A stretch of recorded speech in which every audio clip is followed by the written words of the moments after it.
Good morning दोस्तों। ए to Z study में मैं आपका स्वागत करता हूं। तो चलिए आज हम करने वाले थे सॉइल यानी चैप्टर 1 का पार्ट ऑब्जेक्टिव का पार्ट 2। ठीक है, जिसमें से कल हमने 25 क्वेश्चन कर लिया था और 25 क्वेश्चन आज करने वाले हैं। ठीक है, तो देर ना करते हुए चलिए शुरू करते हैं। देखिए हमारा फर्स्ट क्वेश्चन क्या है कि what kind of plant are grow in red soil, यानी लाल मिट्टी में किस प्रकार के पौधे उपजाए जाते हैं। ठीक है, इसमें हमारा ऑप्शन है बाजरा, कपास, मोटे अनाज, ऑप्शन नंबर बी है सरसों, और सी है मक्का, और डी है ऑल ऑफ देम, यानी इनमें सभी। तो अब बताइए इनमें से कौन सा आंसर होगा हमारा। देखिए ये तो हमने आपको बता दिया है कि लाल मिट्टी में किस प्रकार के पौधे उगाए जाते हैं। तो लाल मिट्टी में खास करके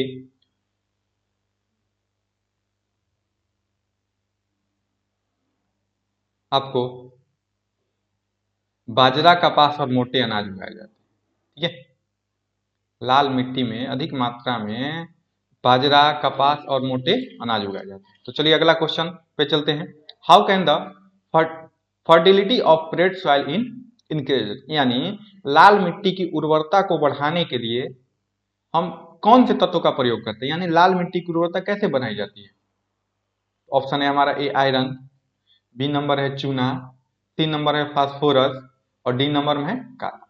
तो अब बताइए ये तो देखिए अगर आपने इस चैप्टर को नहीं पढ़ा है तो प्ले लिस्ट में जाकर के हमारा तीनों पार्ट जाकर के पढ़ सकते हैं, है ना, जिसमें आपको ये सारा ऑब्जेक्टिव टाइप जो क्वेश्चन है उसी में से दिया हुआ है। और मैं ये 100% गारंटी के साथ कहता हूं कि इससे बाहर नेवी एमआर में नहीं पूछता है। ठीक है, अगर आपने ये कर लिया तो आपका सिलेक्शन पक्का। तो चलिए आगे चलते हैं। क्या होगा हमारा आंसर, इसका आंसर होगा ऑप्शन नंबर बी यानी चूना, है ना। लाल मिट्टी की उर्वरता कैसे बढ़ाई जा सकती है, तो उसमें चूना मिला करके हम क्या करेंगे, लाल मिट्टी की उर्वरता को बढ़ा सकते हैं। ठीक है, तो चलते हैं आगे। अगला question, what type of soil in found on 2/3 of Tamil Nadu, यानी तमिलनाडु के 2/3 भाग पर किस प्रकार की मिट्टी पाई जाती है। ठीक है, तो चलते हैं ऑप्शन की तरफ। ऑप्शन है हमारा ए पीट, बी नंबर ऑप्शन है ब्लैक सॉइल, और सी में है लेटेराइट सॉइल, और डी में है रेड सॉइल। तो आप बताइए अगर आपको इन सब से अगर कहीं भी कोई दिक्कत है तो कमेंट में आकर के आप पूछ सकते हैं। ठीक है, तो चलिए बताते हैं। तमिलनाडु के 2/3 भाग पे, है ना, तमिलनाडु के 2/3 भाग पे कौन सी मिट्टी पाई जाती है, तो वो है लेटेराइट मिट्टी पाई जाती है। ठीक है, तमिलनाडु के 2/3 भाग पे लेटेराइट मिट्टी पाई जाती है। चलिए अगला क्वेश्चन है, how this the laterite soil in format, यानी लेटेराइट मिट्टी का निर्माण किस प्रकार से होता है। तो चलते हैं। ऑप्शन नंबर ए हमारा heavy rainfall and high temperature, यानी भारी वर्षा एंड उच्च तापमान। ठीक है, बी नंबर है लो रेनफॉल एंड लो टेम्परेचर, यानी निम्न वर्षा और निम्न तापमान। ठीक है, और सी नंबर है उच्च वर्षा और निम्न तापमान। डी है नॉन ऑफ दीज, यानी इनमें से सभी। तो अब बताइए ये तो जब लेटेराइट मिट्टी पढ़ रहे थे उसके निर्माण में दिया हुआ है, इसका निर्माण कैसे होता है। सबसे फर्स्ट टॉपिक लेटेराइट मिट्टी का सबसे पहला टॉपिक था हमारा यही, है ना। लेटेराइट मिट्टी का निर्माण कैसे होता है, तो लेटेराइट मिट्टी का निर्माण होता है भारी वर्षा और उच्च तापमान के कारण, है ना। एक बात और बताया था इसमें कि जब लेटेराइट मिट्टी का निर्माण भारी वर्षा और उच्च तापमान होने के कारण ही, है ना, भारी वर्षा और उच्च तापमान होने के कारण ये मिट्टी जो होती है क्या हो जाती है, कठोर हो जाती है ना, ये मिट्टी कठोर हो जाती है। ठीक है, अगर कहीं से दिक्कत है तो आप पूछ सकते हैं कमेंट सेक्शन में आकर के, है ना। तो चलते हैं अगला क्वेश्चन है हमारा, which element of abundant in laterite soil, यानी लेटेराइट मिट्टी में किस तत्व की प्रचुरता होती है अधिक मात्रा में? तो चलते हैं ऑप्शन की तरफ। ऑप्शन है हमारा ह्यूमस, बी है कार्बन, और सी है सोडियम, और डी है आयरन यानी लोहा। ठीक है, इनमें से कौन सा होगा? लेटेराइट मिट्टी में अधिक मात्रा में कौन सा तत्व पाया जाता है? ठीक है, तो लेटेराइट मिट्टी में अधिक मात्रा में पाया जाता है लोहा यानी आयरन, है ना। अगर नहीं आप लोगों ने पढ़ा है तो प्लेलिस्ट में जाकर के पढ़ सकते हैं, हमारा तीनों वीडियो डाला हुआ है जिसमें आपको अच्छे से समझाया गया है। चलिए आगे चलते हैं। अगला क्वेश्चन है which type of soil contents iron and aluminium, यानी किस प्रकार की मिट्टी में लोहा और एल्युमिनियम पाया जाता है। ठीक है, किस प्रकार की मिट्टी में लोहा और एल्युमिनियम पाया जाता है? ऑप्शन ए हमारा पीट, है ना। ऑप्शन ए है पीट, बी है ब्लैक सॉइल, और सी है लेटेराइट सॉइल, और डी है रेड सॉइल। आप बताइए, आप बताइए इसका आंसर क्या होगा? इसका आंसर होगा ऑप्शन नंबर सी यानी लेटेराइट सॉइल, है ना, लेटेराइट सॉइल। तो चलते हैं, मैं आशा करता हूं यहां तक आपको कोई दिक्कत नहीं हुआ होगा, है ना। अगर दिक्कत हुआ है तो आप हमारा वीडियो इस यानी चैप्टर सॉइल जाकर के प्लेलिस्ट में देख सकते हैं। चलिए अगला question, where is the important form of laterite soil found, यानी लेटेराइट मिट्टी का महत्वपूर्ण रूप कहां पाया जाता है? तो लेटेराइट मिट्टी का महत्वपूर्ण रूप कहां पाया जाएगा? ऑप्शन ए हमारा कोंकर कोस्ट, बी है मालाबार कोस्ट रीजन, और सी है बुंदेलखंड, और डी है कोरोमंडल कोस्ट यानी कोरोमंडल तट। तो कहां पाया जाता है लेटेराइट मिट्टी अधिक मात्रा में? कहां पाया जाता है? तो ये है हमारा कोरोमंडल तट। एक बार एक क्वेश्चन और भी आता है यहाँ पे, कोरोमंडल जो है वो कहाँ स्थित है ना। कोरोमंडल स्थित कहाँ है? तो कोरोमंडल जो है वो है तमिलनाडु में। कोरोमंडल कोस्ट जो है वो कहां पर है? तमिलनाडु में, है ना। तमिलनाडु में कोरोमंडल तट जो है स्थित है। चलते हैं अगला क्वेश्चन की तरफ। लेटेराइट मिट्टी में कौन सी फसल उगाई जाती है, यानी which crop of grow in the laterite soil, यानी लेटेराइट मिट्टी में कौन सी फसल उगाई जाती है? ऑप्शन नंबर ए हमारा वेजिटेबल एंड पल्सेस यानी सब्जी और दाल, और बी है पेडी एंड वेट्स यानी धान और गेहूं, सी है टी एंड कॉफी यानी चाय और कहवा, और डी है ऑल ऑफ देम यानी इनमें से सभी। तो आप बताइए इसका आंसर क्या होगा, है ना।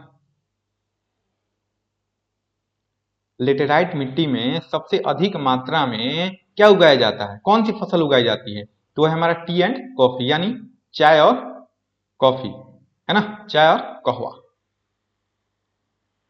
कोई दिक्कत है तो आप कमेंट में आकर के पूछ सकते हैं। तो चलिए अगला क्वेश्चन है हमारा, how in the dessert soil format, यानी मरुस्थलीय मिट्टी का निर्माण किस प्रकार होता है ना। मरुस्थलीय मिट्टी का निर्माण किस प्रकार होता है? तो चलिए ऑप्शन की तरफ चलते हैं। ऑप्शन है हमारा इन ए हॉट प्लेस यानी गर्म स्थान पे, बी है in a place of low rainfall यानी कम वर्षा वाले क्षेत्र पर या कम वर्षा वाले स्थान पे हो सकता है, और सी है in a place of high temperature यानी उच्च तापमान वाले स्थान पे, और ऑप्शन नंबर डी है ऑल ऑफ देम यानी इनमें सभी। तो अब बताइए कि मरुस्थलीय मिट्टी का निर्माण किस प्रकार से होता है ना। ये तो हमने आपको बता दिया है चैप्टर में ही कि मरुस्थलीय मिट्टी का निर्माण कैसे होता है। तो आप कंडीशन देख लीजिए, कंडीशन क्या क्या होता है वहां पे। तो कंडीशन होता है मरुस्थलीय मिट्टी के निर्माण में, सबसे पहला कंडीशन जो है वो स्थान क्या होगा, गर्म होगा, है ना। वो स्थान पे क्या होगी, अधिक गर्मी होगी, और वहां पे क्या होगा, कम वर्षा होगा, है ना। अधिक गर्मी वाले स्थान पे कम वर्षा, और वहां पे तापमान जो होगा उच्च होगा यानी तापमान अधिक होगा। इसलिए इसका आंसर होगा हमारा ऑप्शन नंबर डी यानी ऑल ऑफ देम, इनमें सभी। तो चलिए इसमें कोई आपको दिक्कत नहीं होना चाहिए। अब आगे चलते हैं अगला क्वेश्चन की तरफ, what type of soil in found इन राजस्थान, है ना, यानी राजस्थान में किस प्रकार की मिट्टी पाई जाती है। तो राजस्थान में आपको किस प्रकार की मिट्टी पाई जाएगी? ऑप्शन है हमारा ए पीट, बी है काली मिट्टी, और सी है लेटेराइट सॉइल यानी लेटेराइट मिट्टी, और डी है डेजर्ट सॉइल यानी मरुस्थलीय मिट्टी। ठीक है, तो आप बताइए कि राजस्थान में किस प्रकार की मिट्टी पाई जाती है। ठीक है, राजस्थान में किस प्रकार की मिट्टी पाई जाती है आप बताइए, कमेंट में करके बताइए कितना क्या होगा। इसका जो आंसर होगा डिजर्ट सॉइल यानी मरुस्थलीय मिट्टी। चलिए आगे चलते हैं। क्वेश्चन नंबर 36 कि what type of soil is found in the mountain region north eastern part, यानी पर्वतीय क्षेत्र उत्तरी पूर्वी भाग में किस प्रकार की मिट्टी पाई जाती है। ठीक है, तो चलते हैं। ऑप्शन है हमारा ए है पीट सॉइल, बी है रेड ब्लैक सॉइल यानी काली मिट्टी, है ना, और सी है डिजर्ट सॉइल यानी मरुस्थलीय मिट्टी, और डी नंबर ऑप्शन है माउंटेन सॉइल यानी पर्वतीय मिट्टी। तो चलिए पर्वतीय क्षेत्र में जाहिर सी बात है कौन सी मिट्टी पाई जाएगी, तो पाई जाएगी पर्वतीय मिट्टी यानी माउंटेन सॉइल, है ना। अगर कोई दिक्कत है तो कमेंट में आकर के पूछ सकते हैं। अगर आपने इसका वीडियो पार्ट नहीं देखा तो प्लेलिस्ट में जाकर के देख सकते हैं। ठीक है, चलिए अगला क्वेश्चन की तरफ चलते हैं। Which crop is ground most in mountain soil, यानी पर्वतीय मिट्टी में सबसे अधिक कौन सी फसल उगाई जाती है ना। पर्वतीय मिट्टी में सबसे अधिक कौन सी फसल उगाई जाती है, ये तो आप आसानी से बता सकते हैं। और आप बताइए। ऑप्शन है हमारा ए वेट्स यानी गेहूं, बी नंबर ऑप्शन है मिर्च यानी बाजरा, और सी नंबर ऑप्शन है पल्सेज यानी दाल, और डी है टी। तो पर्वतीय मिट्टी में पहाड़ों पर किस प्रकार की खेती की जाती है या कौन सी फसल उगाई जाती है अधिक मात्रा में। पर्वत देखिए यह है पर्वत के ढलानी भाग में, पर्वत के ढलानी भाग में हम किस प्रकार की खेती करते हैं, कौन सी खेती करते हैं बताइए। ये जो है हम चाय की खेती अधिक करते हैं वहां पे, है ना, चाय की खेती अधिक की जाती है। यानी पर्वतीय मिट्टी में सबसे अधिक उगाई जाने वाली फसल कौन सी होती है, तो होती है टी यानी चाय। चाय की खेती अधिक मात्रा में पाई की जाती है वहां पे। ठीक है, आगे चलते हैं। फसलों के लिए यानी विच is the most suitable soil in spice, यानी मसालों के लिए सबसे उपयुक्त मिट्टी कौन सी सबसे उपयुक्त मिट्टी कौन सी है ना, मसालों के लिए। ए है peat soil, black soil, desert soil, mountain soil. तो इनमें से कौन सा आंसर होगा हमारा, तो इनमें से आंसर होगा ऑप्शन नंबर डी यानी माउंटेन सॉइल। माउंटेन सॉइल में देखिए सबसे अधिक मात्रा में उगाई जाती है चाय, है ना, और उसके बाद मसाला। मसालों के लिए और चाय के लिए ये मिट्टी जानी जाती है। ठीक है, लेकिन सबसे अधिक मात्रा में उगाया जाता है चाय और उसके बाद है पर्वतीय मिट्टी में मसाला। ठीक है, यहां से आपको कोई दिक्कत नहीं होना चाहिए, कंफ्यूजन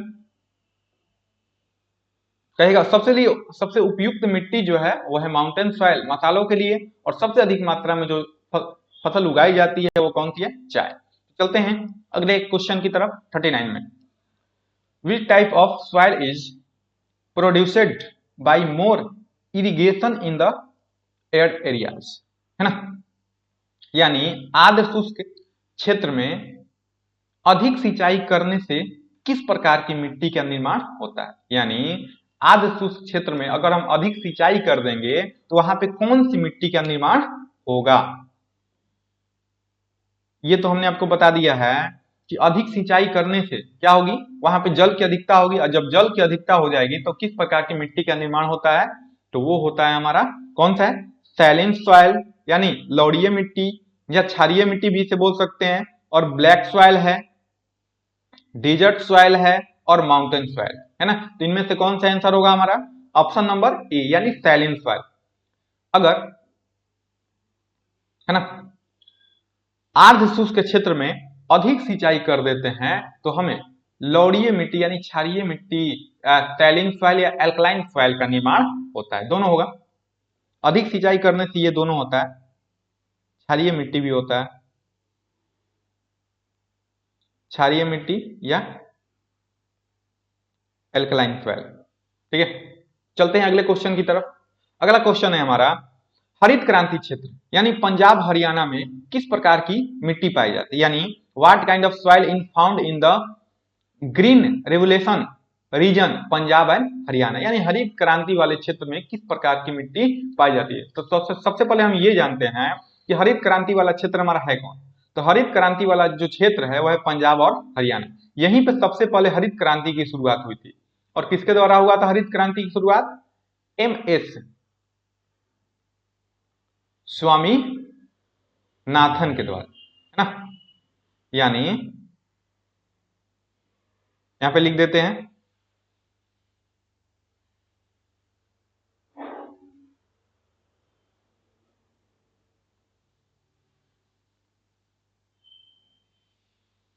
है ना। यहां पे हुआ था हरित क्रांति की शुरुआत। कहां गया, देखिए MS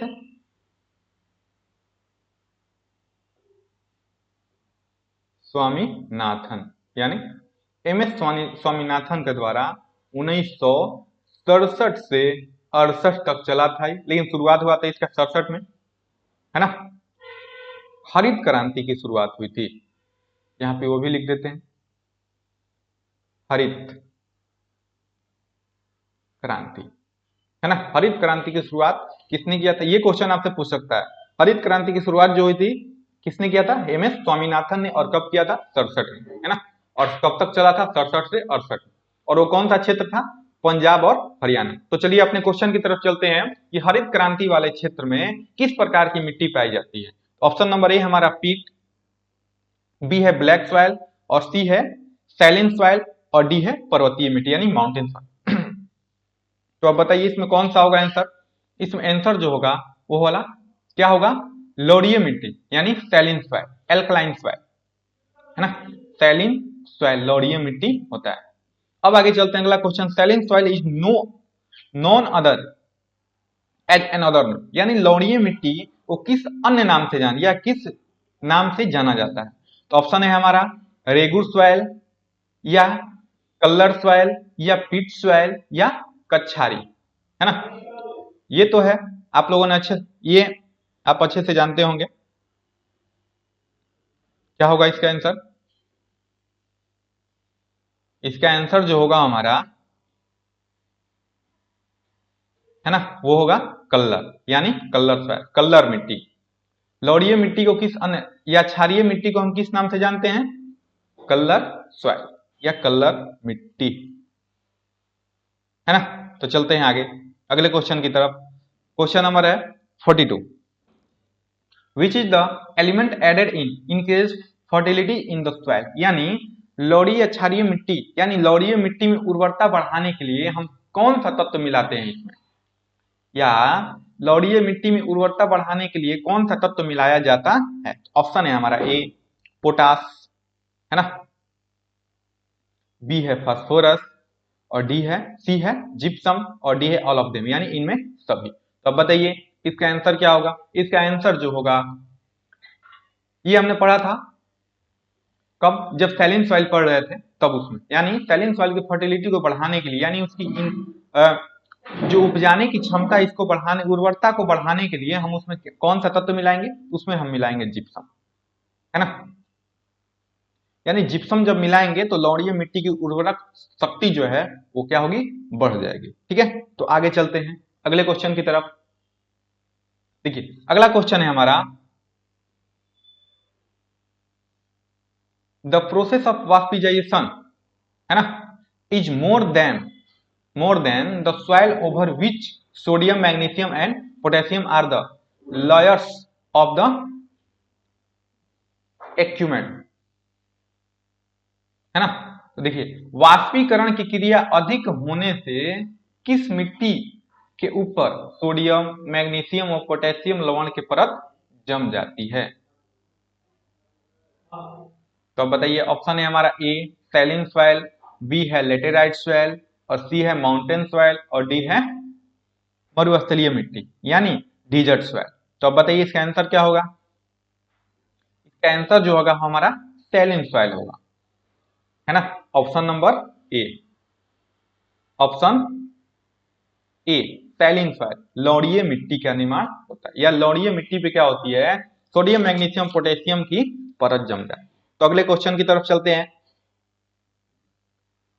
44 नंबर क्वेश्चन क्या है, विच soil is produced in the place with high rainfall and high humidity, यानी आर्द्रता। यह है किस मिट्टी का निर्माण अधिक वर्षा और अधिक आर्द्रता वाले क्षेत्र में होती है। ये हमारा लास्ट टॉपिक था, है ना, चैप्टर का लास्ट टॉपिक यही था। आप बताइए क्या होगा इसका ऑप्शन, सैलिन सॉइल या लौड़ीय मिट्टी, बी है लेटेराइट सॉइल यानी लेटेराइट मिट्टी, और सी है माउंटेन सॉइल यानी पर्वतीय मिट्टी, और डी है पीट एंड दलदली मिट्टी। ठीक है, तो चलिए इसका आंसर जो होगा, अधिक वर्षा और अधिक आर्द्रता वाले क्षेत्र में किस प्रकार की मिट्टी का निर्माण होगा, तो वो होगा हमारा पीट व दलदली मिट्टी का निर्माण होता है। ठीक है, पीट व दलदली, तो दलदल कहां होगा, जहां पे अधिक वर्षा होगी और हमेशा वहां पे नमी रहेगा, वहीं पे ना होगा। ठीक है, इसलिए अधिक वर्षा और अधिक आर्द्रता वाले क्षेत्र में, यानी आर्द्रता का मतलब नमी युक्त, नमी युक्त, यानी इस मिट्टी में हमेशा पानी की मात्रा रहती है। ठीक है, इस मिट्टी में हमेशा क्या रहेगी, पानी की मात्रा हो जाएगी और वहां पे अधिक वर्षा हो जाएगा। इसी कारण क्या होगा, ये मिट्टी दलदली बन जाती है या पीट बन जाती है। ठीक है, तो चलते हैं अगले क्वेश्चन की तरफ हम। अगला क्वेश्चन है हमारा 45 question, what type of soil is found in Tamil Nadu and deltaic region, है ना, यानी तमिलनाडु और डेल्टाई क्षेत्र में किस प्रकार की मिट्टी पाई जाती है। ठीक है, तमिलनाडु और डेल्टाई क्षेत्र में किस प्रकार की मिट्टी पाई जाती है, तो अब बताइए, है ना, तमिलनाडु और डेल्टाई क्षेत्र में हमें किस प्रकार की मिट्टी पाई जाएगी। तो ऑप्शन है हमारा ए सैलिन सॉइल यानी लौड़ीय मिट्टी, बी है लेटेराइट सॉइल यानी लेटेराइट मिट्टी, सी है माउंटेन सॉइल यानी पर्वतीय मिट्टी, और डी है पीट व दलदली मिट्टी। तो आप बताइए तमिलनाडु के डेल्टाई क्षेत्र में, डेल्टा में क्या होता है, इससे आप अनुमान लगा सकते हैं इसका आंसर क्या होगा, डेल्टा, है ना, तमिलनाडु में भी और यहाँ पे। इसको देखिए, डेल्टा में क्या होता है, डेल्टाई क्षेत्र हम किसे बोलेंगे, ये डेल्टा जो होता है नदियों के किनारे बनता है ना। जैसे विश्व का सबसे बड़ा डेल्टा कौन सा है, Sundarban delta, Sundarban delta, Sundarban delta, ये जो क्या है कहाँ है, पश्चिम बंगाल में, है ना, सुंदरवन डेल्टा। ये आप लोग जानते होंगे या नहीं जानते होंगे तो इसको लिख लीजिएगा। तो विश्व का सबसे बड़ा डेल्टा जो है वह सुंदरवन डेल्टा, वो कहाँ है, पश्चिम बंगाल में। तो देखिए, है ना, देखिए डेल्टाई क्षेत्र में क्या होता है, डेल्टाई क्षेत्र में उसके किनारे, यानी डेल्टाई क्षेत्र में हमेशा वहां की मिट्टी में नमी रहता है, नमी यानी पानी रहता है, और वहां पे वर्षा जो है, वर्षा अधिक हो जाएगी तो मिट्टी क्या हो जाएगी, दलदली हो जाएगी, है ना। इसलिए इससे हम ये अनुमान लगा सकते हैं कि तमिलनाडु और डेल्टाई क्षेत्र में किस प्रकार की मिट्टी पाई जाएगी, तो वो होगी हमारा ऑप्शन नंबर डी, यानी पीट है दलदली मिट्टी। ठीक है, तो चलते हैं अगले क्वेश्चन की तरफ। मैं आशा करता हूं कि इसमें आपको कहीं दिक्कत नहीं होगा, अगर दिक्कत होगा तो आप कमेंट में आकर के पूछ सकते हैं। अगर आपने हमारा वीडियो नहीं देखा है तो प्लेलिस्ट में हमारा वीडियो उपलब्ध है और उसे वहां पे जाकर के देख सकते हैं। चलिए अगले क्वेश्चन है हमारा कि what is the tendency of the saline soil, यानी लौड़ीय मिट्टी की प्रवृत्ति कैसी, ये क्वेश्चन हम आपको नहीं बताएंगे, ये आप खुद से बताइएगा। ठीक है, और कमेंट में ऑप्शन आंसर दीजिएगा। ठीक है, ये आपके लिए रहा। अब अगला क्वेश्चन चलते हैं, ये सब तो आप ऐसे ही बना दीजिएगा, चलिए फिर भी बताते हैं। ये हमने पढ़ लिया है, नवीन जलोढ़ मिट्टी को किस नाम से जाना जाता है, यानी what is the name of the new alluvial soil. ये इस चैप्टर का फर्स्ट टॉपिक है ना, उसी में से पढ़े थे, वहीं से शुरू किए थे, है ना। तो चलते हैं अगला क्वेश्चन है हमारा, नवीन जलोढ़ मिट्टी को किस नाम से जाना जाता है। नवीन, इसके लिए हम आपको एक ट्रिक भी बताए थे नई जलोढ़ मिट्टी के लिए, है ना। नई जलोढ़ मिट्टी के लिए हमने आपको एक ट्रिक बताया था, है ना। जो नया होगा वो क्या होगा, खराब होगा, है ना। नवीन जलोढ़ मिट्टी के लिए हमने आपको ट्रिक बताया था ना एक, क्या होगा इसको याद रखने के लिए, इसे हम क्या कहते हैं, नवीन नई जलोढ़ मिट्टी को हम क्या कहेंगे, खादर मिट्टी। जो नया होगा वो क्या होगा, वो मिट्टी खराब होगी, यानी उसमें उपजाने की शक्ति कम होगी, है ना। तो इसलिए क्या होगा, ये मिट्टी जो है खराब होगा। ठीक है, तो नई जलोढ़ मिट्टी को हम किस नाम से जानते हैं, खादर मिट्टी। ठीक है, अब आगे चलते हैं अगले क्वेश्चन की तरफ। क्वेश्चन नंबर 48 कि what is the name of the old alluvial soil, यानी पुरानी मिट्टी को किस नाम से, पुरानी मिट्टी जो होगी इसके लिए भी ट्रिक बताया था कि ये जो होगी पुरानी मिट्टी, ये हमारे लिए क्या होगी, बढ़िया होगी, यानी सबसे अच्छी मिट्टी कौन सी है, बांगर यानी बढ़िया। और सबसे खराब जो होगी वो होगी नई मिट्टी यानी खादर। तो चलते हैं अपने अगले क्वेश्चन की तरफ। देखिए अगला क्वेश्चन है, what kind of soil is found mostly in the Tropic of Cancer and the Tropic of Capricorn, यानी अधिकांशतः कर्क रेखा और मकर रेखा के बीच किस प्रकार की मिट्टी पाई जाती है ना। अधिकांश रूप से कर्क रेखा और मकर रेखा के बीच किस प्रकार की मिट्टी पाई जाती है, तो ये तो हमने आपको बता दिया है कि कर्क रेखा और मकर रेखा के बीच कौन सी मिट्टी पाई जाती है ना। बहुत ही आसान सा क्वेश्चन है, तो चलिए देखते हैं। तो ऑप्शन नंबर ए है हमारा ऑप्शन पीट सॉइल, है ना, और बी है ब्लैक सॉइल, और सी है लेटेराइट सॉइल, और डी है रेड सॉइल, है ना। तो इसमें से कौन सा आंसर होगा हमारा,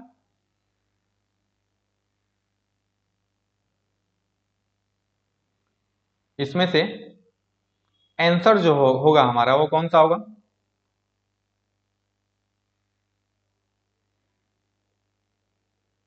वो होगा ऑप्शन नंबर सी यानी लेटेराइट सॉइल। ठीक है, अधिकांशतः कर्क रेखा और मकर रेखा के बीच किस प्रकार की मिट्टी पाई जाती है, तो है लेटेराइट सॉइल यानी लेटेराइट मिट्टी।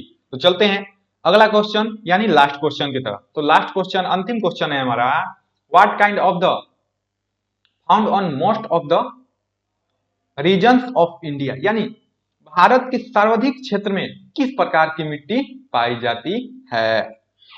ये भी क्वेश्चन हमने आपको बता दिया है, अब बताइए क्या होगा इसका आंसर।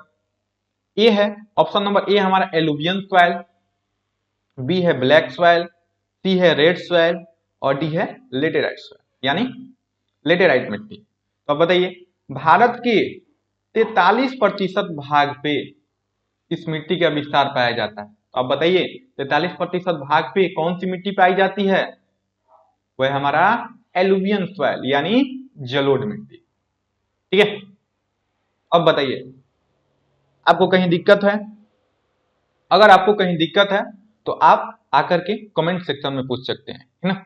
अगर आपने वीडियो नहीं देखा है तो प्लेलिस्ट में जाकर के वीडियो देख लीजिएगा।